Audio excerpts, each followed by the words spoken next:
Republican Charlie Dent is a former U.S. congressman from Pennsylvania who served as chairman of the House Ethics Committee from 2015 until 2016 and chairman of the House Appropriations Subcommittee on Military Construction, Veterans Affairs and related agencies from 2015 until 2018. He is a CNN political commentator.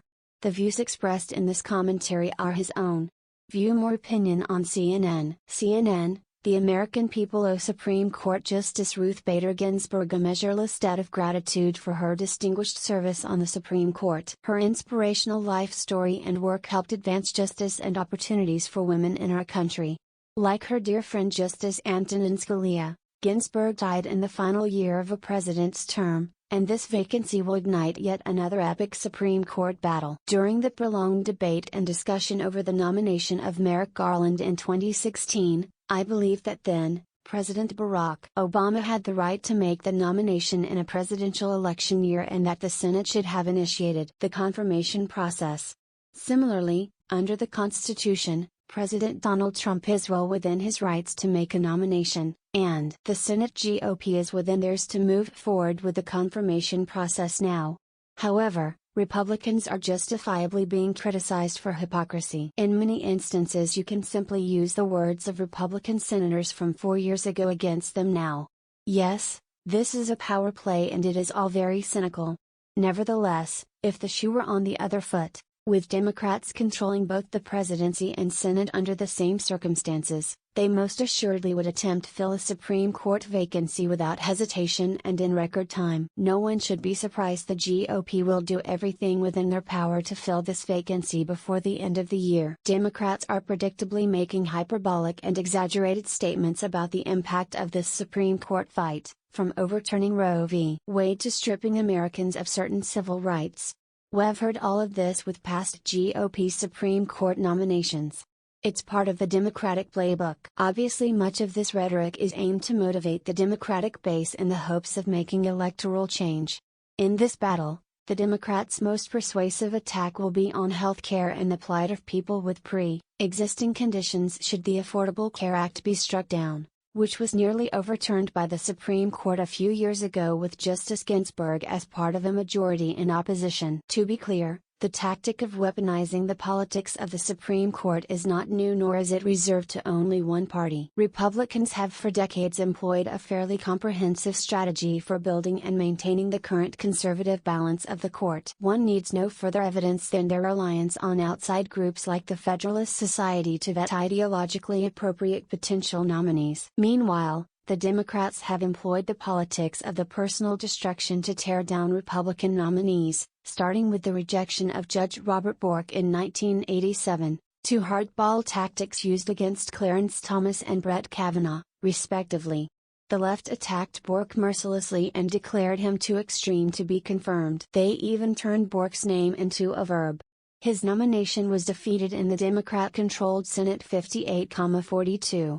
President Reagan then nominated Anthony Kennedy, who was confirmed unanimously. It should be noted many Democrats and their allies said at the time that Kennedy would overturn Roe v. Wade. The same was said about virtually every other Republican presidential Supreme Court nominee, including swing votes Sandra Day O'Connor and John Roberts, as well as the liberal David Souter.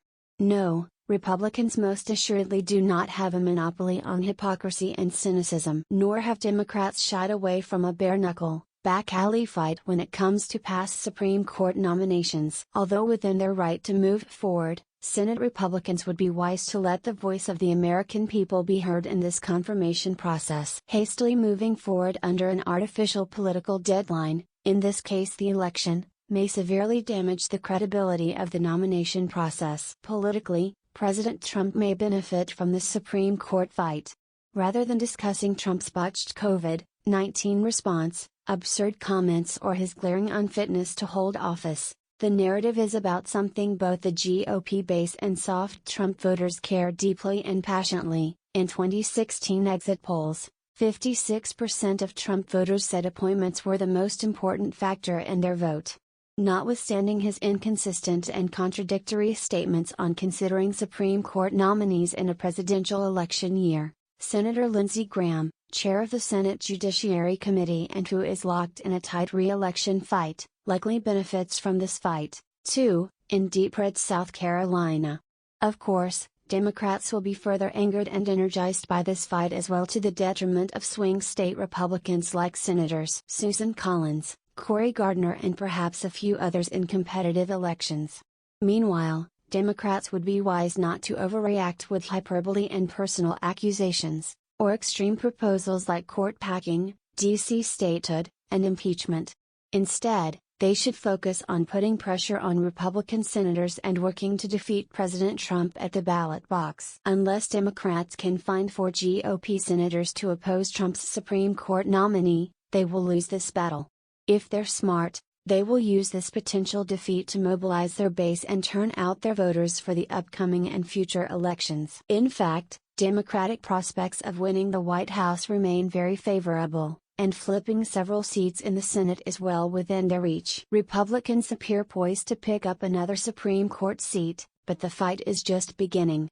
If the vote on the nominee occurs before the election, what will the impact be on the presidential race, and swing state Republican senators?